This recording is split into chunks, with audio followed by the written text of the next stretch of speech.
दोस्तों स्वागत है आपका आपके चैनल डी के स्टडी पॉइंट में। और आज हम बात करने वाले हैं आपसे हिस्ट्री के चैप्टर के बारे में।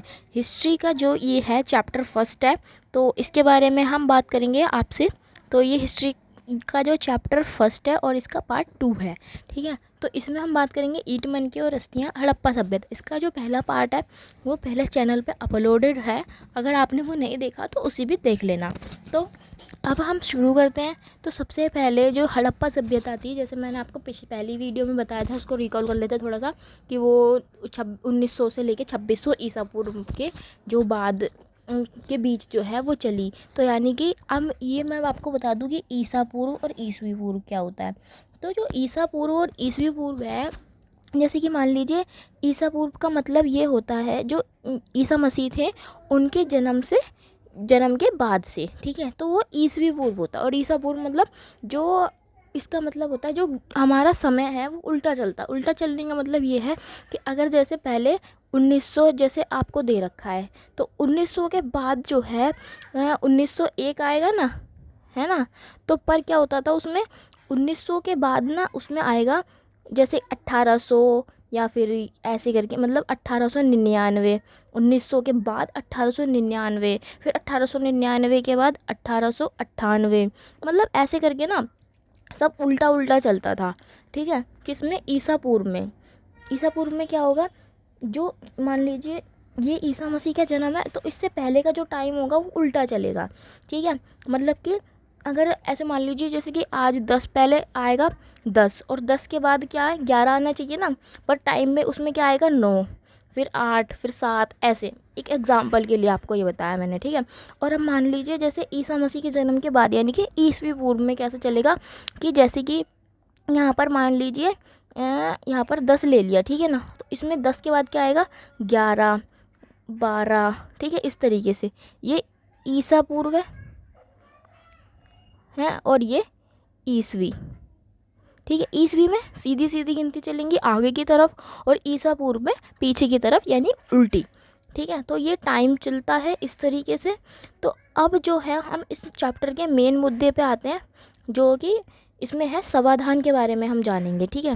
कि सामाजिक भिन्नताओं का अवलोकन जो है वो जो पुरातत्वविद थे, समाज में जब कोई भी इंसान रहता है तो उसमें भिन्नताएं होती हैं, मतलब कुछ कुछ अलग चीज़ें हर किसी में होती हैं। तो वो क्या होती हैं? तो सामाजिक भिन्नताओं का जो अवलोकन है, यानी कि समाज में जो जो विभिन्नताएं थी वो किस, चाहे आर्थिक रूप में हो, चाहे सामाजिक रूप में हो, धार्मिक सांस्कृतिक कैसी भी हो, हैं, उनको देखने के लिए कि उन जो पुरातत्वविद थे उन्होंने कौन कौन सी जो है विधियाँ अपनाई।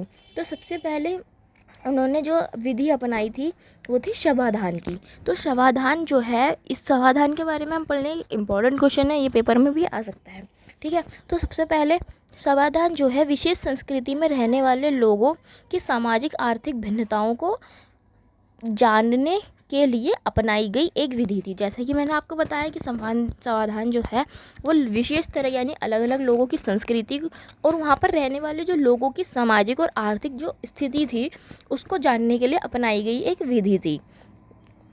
तो अब इसमें है हड़प्पा स्थलों में शवाधान का प्रयोग मृतकों को गर्तों में दफनाने के लिए किया जाता था। तो शवाधान की जो विधि थी उसमें क्या किया जाता था, एक ये विधि थी जिससे कि लोगों की जो संस्कृति की और भिन्नताओं, आर्थिक सामाजिक भिन्नताओं को जाना जाता था। और ये क्या था, इसमें क्या था, शवाधान का जो प्रयोग था वो जो मरे हुए लोग होते थे उन्हें गर्तों मतलब गड्ढे, ठीक है, तो गर्तों में दफनाने के लिए किया जाता था। हड़प्पा सभ्यता में कुछ कब्रों में मृतभांड आभूषण पाए गए हैं। इनका मानना है कि मृत्यु उपरांत जो है इनका प्रयोग करते होंगे। यानी मृत्यु उपरांत का मतलब होता है मरने के बाद, ठीक है। मृतभांड का मतलब मिट्टी के बर्तन, ठीक है। तो आपको ये याद रखना है, जिससे कि आपको ये कुछ कुछ टर्म्स होती है जिससे कि ये वर्ड्स होते हैं ना, इनसे समझ में नहीं आता क्वेश्चंस, पर अगर आपको इनका मतलब पता हो तो आपको आसानी से क्वेश्चन समझ में आ सकता है कि आपसे क्या पूछा जा रहा है। तो अब जैसे जो हड़प्पा सभ्यता है उसमें जो कब्रें हैं अलग अलग लोगों की, कुछ में मिला है मृतभांड मिले हैं, आभूषण मिले हैं, तो ठीक है। इनसे क्या होता है, इससे आर्थिक भिन्नताओं का पता चल जाता है, ठीक है। जो अगर हम भिन्नता देखें तो मिट्टी के बर्तन कौन दफनाएगा, मृतभांडों को कौन दफनाएगा कब्रों में, जो इंसान जाहिर सी बात है गरीब होगा, ठीक है। और जो अमीर होगा वो क्या दफनाएगा, वो आभूषण रखेगा। तो इससे जो है हमारे को भिन्नताएँ देखने को मिलती हैं। अब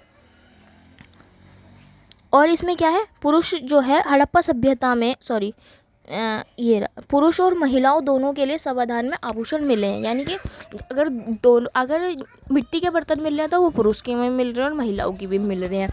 और जो शवाधान है, महिलाओं के शवाधान है, उसमें भी आभूषण मिल रहे हैं, ठीक है, और मिट्टी के बर्तन भी। मतलब इसमें क्या पता चल रहा है कि जो वहाँ पर महिला और पुरुष का भेद नहीं किया जाता था, दोनों को समान समझा जाता था। हड़प्पा सभ्यता के लोग जो है मृतकों के साथ बहुमूल्य दफना वस्तुएं रखवाने में विश्वास रखते थे। जो हड़प्पा सभ्यता के लोग थे, जो मरे हुए लोग होते थे, मृतक होते थे, उनकी कब्रों में कुछ ना कुछ बहुमूल्य चीज़ें दबा देते थे। जैसे कि मृत भांड मैंने आपको बताया, वो आभूषण हो गए, मनके हो गए, ये सब चीज़ें क्या है वो दफना देते थे, क्योंकि उनका जो विश्वास था, उनका मानना ये था कि मृत्यु उपरांत भी ये चीज़ों का इस्तेमाल करते होंगे। तो जैसा कि मैंने अभी आपको ऊपर वाले पॉइंट में बताया था। तो अब ये है विलासिता की वस्तुओं की खोज। तो विलासिता की जो वस्तुओं की खोज थी वो किस प्रकार से हुई, या फिर ये भी एक जो है पुरातत्वविदों द्वारा अपनाई गई एक विधि है, ठीक है, ये पुरातत्वविदों ने अपनाई है एक विधि, ठीक है, जो ये भी सामाजिक आर्थिक भिन्नताओं का जो है अवलोकन करती है। तो कैसे करती है, तो सबसे पहले ये देखिए, शवाधान के अतिरिक्त सामाजिक भिन्नता को पहचानने की विधि है, ठीक है, एक शवाधान है, उसके अतिरिक्त जो दूसरी विधि है वो है विलासिता की वस्तुओं का की खोज या फिर इनका अवलोकन, ठीक है, अध्ययन किया जाता है। इस अतिरिक्त जो विलास की वस्तुएं, विलास की मतलब शौक मौज की जो वस्तुएं होती हैं उनका अध्ययन किया जाता है। पहले वर्ग में रोज़मर्रा के उपयोग की वस्तुएं शामिल है, मतलब कि इनको भी दो तरह से बांट लिया जाता है। उसमें जो कि पहले जो पार्ट में आती है, पहले वर्ग में आती है, वो रोज़मर्रा की नॉर्मल वस्तुएं होती है जो कि हम डेली लाइफ में यूज़ करते ही हैं, ठीक है। तो इन वस्तुओं को पत्थर तथा मिट्टी के द्वारा बनाया जाता है। जो कि रोज़मर्रा के उपयोग की वस्तुएं होती हैं, इन्हें पत्थर या मिट्टी के द्वारा ही बनाया जाता है। चक्कियाँ, मृतभांड, सुइयाँ, झाबा इसमें शामिल है। तो जो रोज़मर्रा की वस्तुएं होती है उसमें क्या शामिल है, चक्कियाँ, मृतभांड हो गए, ठीक है, और सुइयाँ हो गई, झाबा ये है, ठीक है। और जो ये पुरातत्व जो है ये कीमती वस्तु उन वस्तुओं को मानते हैं। एक तो मैंने आपको बताया दो भागों में डिवाइड करा था, तो पहले वर्ग में रोज़मर्रा की वस्तुएं और दूसरे वर्ग में कीमती वस्तुएं। तो कीमती वस्तुओं किन्हें मानते हैं, तो कीमती वस्तुएं होती हैं जो दुर्बल अथवा महंगी होती हैं और स्थानीय स्तर पर आसानी से नहीं मिलती, यानी कि इन्हें स्पेशल इनका ऑर्डर देना पड़ता है या फिर इन्हें मंगाना पड़ता है या कहकर बनवाना पड़ता है, ठीक है। तो ये मतलब नॉर्मली नहीं मिलती हैं, थोड़ी सी इनको मंगाने के लिए अलग तरीके से या तो बनाई जाती होंगी ये, ठीक है। अब ये है फयांस। तो अब फयांस क्या है, ये भी एक कीमती वस्तु है।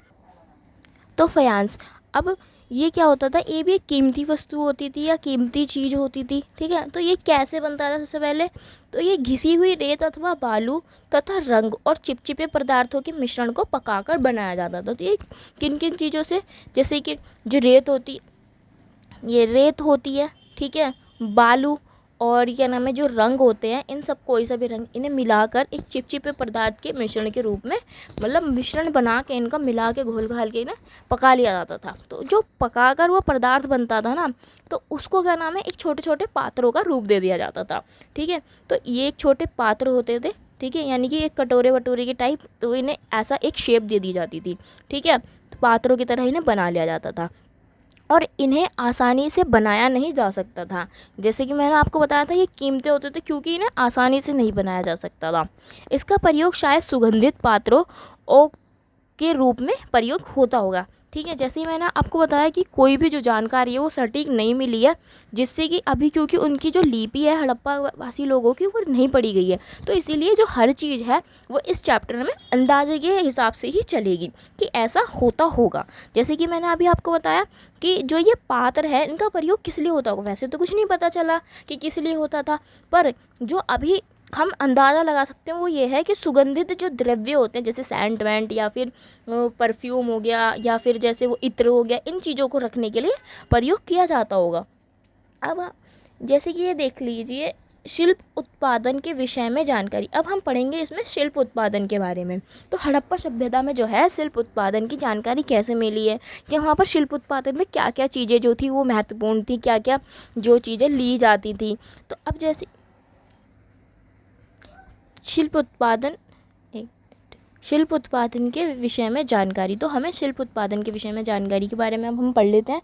जैसे कि हड़प्पा सभ्यता में शिल्प का जो एक ज्ञान है या फिर जो है एक महत्वपूर्ण केंद्र थी। तो यानी हड़प्पा सभ्यता जो है वो शिल्प उत्पादन का एक महत्वपूर्ण एक ज्ञान का एक महत्वपूर्ण केंद्र थी। मतलब कि जो हड़प्पा सभ्यता में शिल्प उत्पादन होता था उसके बारे में जो है वो हड़प्पावासी लोगों को ही पता था, क्योंकि वो एक केंद्र था। हड़प्पा जो है वो शिल्प उत्पादन का केंद्र था। ठीक है। चुहंदड़ो लगभग पूर्णतः शिल्प उत्पादन में संलग्न था। तो जो चुहंदड़ो था वो शिल्प उत्पादन में ही लगा हुआ था। वहाँ पर जो है बहुत सारी चीज़ें ऐसी देखने को मिली हैं जिससे कि वहाँ पर लगता है कि हाँ, चुहंदड़ो में सबसे ज़्यादा जो है शिल्प का उत्पादन किया जाता था। शिल्प कार्यों में मनके बनाना, शंख की कटाई, धातुकर्म और मोहर निर्माण आदि शामिल है। तो शिल्प उत्पादन के जो कार्य होते हैं उसमें क्या क्या शामिल होता है, तो उनमें ये शामिल होता है जैसे शंख बनाना, शंख की कटाई, धातुकर्म यानी कि धातुओं का कोई सामान बनाना, ठीक है, धातुकर्म, मोहर का निर्माण करना और बाट बनाना। तो ये जो चीज़ें हैं ये शामिल होती हैं शिल्प उत्पादन में। और मन को अब हम पढ़ेंगे मन के निर्माण की प्रक्रिया, कि जो मनकों का निर्माण होता है वो किस तरह से होता है या फिर उसकी जो प्रक्रिया होती है वो कैसी होती है। तो जो मन के निर्माण होते हैं, जैसे कि मन के जो होते हैं सबसे पहले वो बहुत सारे पदार्थों के बनते हैं। ठीक है, बहुत सारे पदार्थों के, जैसे कौन से, कार्नेलियन, जैस्पर, क्वार्टाज तथा सेलखड़ी। ठीक है, तो ये आपको याद रखना है कि किन किन चीज़ों से मन के बनते हैं। तो ये बहुत सारे पदार्थ होते हैं। क्या नाम होता है इनका? कार्नेलियन, जैस्पर, क्वार्टाज तथा सेलखड़ी। ठीक है। तो और तांबे और कांसा जो होता है, जैसे एक तांबा होता है और कांसा क्या होता है? कांसा होता है तांबे में, जैसे टीन की मिलावट। ठीक है ना। तो कांसा और जो सोने यानी कि ये मन के निर्माण होते हैं। मनके का मतलब होता है मोती। ठीक है, मनके का मतलब होता है मोती। ठीक है। तो जो ये मनकों का निर्माण होता है वो सिर्फ इन पदार्थों से ही नहीं होता है। जो ये कार्नेलियन, जैस्पर यानी कि ये जो पदार्थ होती है एक पत्थर की तरह मान लीजिए, इस तरह से चमकने वाले होते हैं। ठीक है, तो ये इस तरीके के कुछ होते हैं। अब जो ये सोने के पदार्थ होते हैं तो ये जो बनते हैं मन के, ये किससे? ये धातुओं से भी बनते हैं। ठीक है, और फयांस आदि का प्रयोग करके, पक्की ईंटों का प्रयोग करके मन के बनाने के लिए इनका निर्माण किया जाता है। ठीक है, मन के बनाने में बहुत सारी चीज़ों का निर्माण होता है। ये जो कार्नेलियन, जैस्पर, क्वार्टाज, इस तरीके के कोई पत्थर होते हैं चमकदार, एकदम पत्थर के जैसे ही लगते हैं वो। ठीक है, और क्या नाम है, ये सोने की धातु है और ये धातुओं का भी प्रयोग किया जाता है मन के बनाने के लिए। अब इन मनकों को जो आकार दिया जाता है वो भी अलग अलग दिया जाता है, जैसे कि चक्राकार, बेलनाकार और ढोलाकार तथा खंडित। मतलब कि अलग अलग इन्हें शेप दे दी जाती है। और क्या होता है, कुछ मनकों को जो है उत्कीर्ण, जो पहले मोती बनाया जाता है तो उस पर फिर डिज़ाइन भी दिया जाता है। सबसे पहले आपको अगर एक मोती बनाना है तो उसके लिए कोई आपको पदार्थ इकट्ठा करना पड़ेगा। ठीक है, नॉर्मल भाषा में समझते हैं। ठीक है, फिर उसके बाद क्या करेंगे आप, या फिर हम ये देखेंगे कि एक इससे मोती बन जाएगा या फिर अलग तरह का हमें दूसरा भी पदार्थ चाहिए तो दूसरे पदार्थों का भी हम इस्तेमाल कर सकते हैं। ठीक है, फिर क्या होगा, आप जो है उसको फिर क्या करेंगे, आप शेप दे देंगे उसको। शेप देने के बाद फिर उस पर डिज़ाइन बनाएंगे और फिर जो है उसके अंदर छेद भी करेंगे। और जैसे कि आपने एक मोती बना लिया है, फिर आपने उसको एक शेप दे दी, फिर उसके ऊपर आपने डिज़ाइन बना दिया, फिर उसके अंदर छेद करेंगे। ठीक है, मोती के अंदर छेद करने के बाद क्या होगा, फिर उस छेद करने के बाद फिर उसका उपयोग भी करोगे कि अलग अलग तरीके से, कि किस तरीके से क्या उपयोग किया जाता है। ठीक है, तो अब इसी तरीके से तो उनको जो अलग अलग जो है भिन्न भिन्न प्रकार के रूप दे दिए जाते थे। और कुछ मन को उत्कीर्ण चित्रकारी करके उन्हें सजा दिया जाता था। मन के निर्माण की जो प्रक्रिया होती थी, जिन तकनीकों का प्रयोग होता था वह तकनीक भी जो है अलग अलग होती थी। ठीक है, अब मान लीजिए आपको चकोर मोती या ऐसा बेलनकार मोती बनाना है। ठीक है, और एक गोल मोती बनाना है। ठीक है, और एक तिकोन मोती बनाना है। तो ये जो अलग अलग तरीके के मोती हैं तो इनको अलग अलग तरीक़ों से ही बनाया जाएगा। ठीक है, जो अंदर जैसे चकोर मोती बनाना तो जो उसका सांचा होगा वो चकोर ही होगा। ठीक है, तो मतलब जिस तरीके की मोती बनना है उस तरीके की तकनीक का जो है प्रयोग किया जाता था। तो और जो तकनीक होती है वो भी भिन्न भिन्न होती है। मुलायम पत्थरों पर आसानी से काम किया जा सकता था। तो जो कठोर पत्थर होते हैं उनके मुकाबले मुलायम पत्थर जो होते हैं उन पर हम आसानी से काम कर सकते हैं। ठीक है, तो अब ये है कि अंत में जो है घिसाई और पॉलिश तथा छेद के उपरांत प्रक्रिया जो है पूर्ण हो जाती थी। लास्ट में सबसे पहले क्या होगा, पत्थरों को लेकर आएंगे, उसका पदार्थ ढूंढना पड़ेगा, फिर उनको जो है बनाना पड़ेगा उस पदार्थ को, फिर उसको शेप देनी पड़ेगी, शेप देने के बाद उस पर डिज़ाइन विज़ाइन क्या नाम है डाले जाएंगे, फिर उसके बाद घिसना पड़ेगा उसे और उसके अंदर छेद करना पड़ेगा। ठीक है, फिर जो है ये मन के निर्माण की प्रक्रिया पूरी हो जाएगी। चौहुंदड़ो, लोथल और धोलावीरा के स्थलों में खुदाई से छेद करने के जो उपकरण मिले हैं। तो आपसे ये पूछ सकते हैं कि खुदाई से छेद करने के उपकरण कहाँ कहाँ मिलते हैं, तो चौहुंदड़ो, लोथल और धोलावीरा में मिले हैं। तो ये मैंने पूरी ये एनसीईआरटी से जो एक एक लाइन के नोट्स बनाए हैं ना, आपको ये बिल्कुल ध्यान से पढ़ना है, क्योंकि 1 मार्क के क्वेश्चन जो है मोस्टली इनमें से कवर होंगे। ठीक है, और उत्पादन केंद्रों की पहचान अब हम पढ़ेंगे हड़प्पा में उत्पादन केंद्रों की पहचान जो है वो कैसे की जा सकती है। तो जो हड़प्पा के लोग थे या शिल्प उत्पादन या कोई भी जो कार्य किया जाता था उसकी पहचान जो है वो कैसे करनी है, जैसे पुरातत्वविदों द्वारा कूड़ा करकट शिल्प कार्यों का अच्छा संकेत देता है। जैसे कि आप पुरातत्वविद होते हैं, उनका तो काम ही होता है खुदाई करना और क्या नाम है चीज़ों को ढूंढना, सब कुछ काम करना। तो उनके लिए जो शिल्प उत्पादन का जो केंद्र है वो माना जाता है, जैसे कि शिल्प उत्पादन का केंद्र माना जाता है। कैसे अच्छा संकेत इसलिए है क्योंकि आप सोचिए, पहले ये सोचिए कि अगर आप यहाँ पर मोतियों का निर्माण कर रहे हैं, तो अगर आप मोती बना रहे हैं और इसमें से आपको ऐसी कोई शेप चाहिए, ठीक है, तो जो ये बाकी का हिस्सा है, ये वाला हिस्सा, ठीक है, ये वाला जो ये हिस्सा है, ठीक है, ये हिस्सा बेकार है, आपको ये फेंकना पड़ेगा। ठीक है, फिर इसके अंदर आप छेद करेंगे तो वो भी जो चूरा निकलेगा। ठीक है, तो वो जो चीज़ें हैं ना वो कहाँ से मिल रही हैं पुरातत्वविदों को, ये शिल्प जो ये जो कूड़ा है ना ये मिल रहा है धोलावीरा, लोथल और क्या नाम है चौहुंदड़ों से। ठीक है, तो वहाँ पर जो है ये माना गया है ये शिल्प उत्पादन के वह अच्छे केंद्र थे। ठीक है, वहाँ पर जो छेद करने का जो काम है किया जाता था। ठीक है, तो अब जो है ये जो कूड़ा देखकर जो ये मोती है, मोती में से जो कूड़ा निकलेगा या शंख की जो कटाई की जाएगी, ठीक है, तो उन चीज़ों को देखकर ही तो पता चलेगा कि यहाँ पर शिल्प का कार्य किया जाता था, शिल्प उत्पादन का कार्य किया जाता था। ठीक है, तो इन चीज़ों को देख के ही तो पता चलेगा। तो जो है ये पुरातत्वविदों ने संकेत माना है कि यहाँ पर जो है शिल्प उत्पादन का कार्य किया जाता होगा। वस्तुओं के निर्माण के लिए शंखों और पत्थरों को काटा जाता था। ठीक है, टुकड़ों को कूड़े के रूप में ही वहीं छोड़ दिया जाता था। अब ऐसा भी हो सकता, जो ये टुकड़े हैं इनको कूड़े के रूप में वहीं छोड़ देते थे, और ऐसा भी हो सकता है कि क्या नाम है, अब मान लीजिए एक आपने कोई चीज़ ली, उसमें से उसको इस्तेमाल कर लिया, पर उसमें से आप एक कोई छोटी चीज़ भी बना सकते हैं। ठीक है, जैसे कि अभी मैं आपको दिखाती हूँ, जैसे कि ये मान लीजिए कि आपने ये ले लिया, ठीक है, एक कोई भी चीज़ ले लिया आपने। ठीक है, अगर आपको कोई बड़ी सी चीज़ बनानी है, जैसे आपने इतने सामान में कुछ भी बना लिया, तो जो आपके पास ये इतना हिस्सा बचेगा, तो इसमें से भी तो छोटी आप कोई चीज़ बना सकते हो, ऐसी करके छोटी कोई चीज़ बना सकते हो, 2 बन जाएंगी। तो इस तरीके से जो है उन्हें देख के पता चलता है कि जो या फिर जो ये बेकार टुकड़े होते हैं इनका जो प्रयोग है वो छोटे आकार की वस्तुओं को बनाने में भी करते होंगे।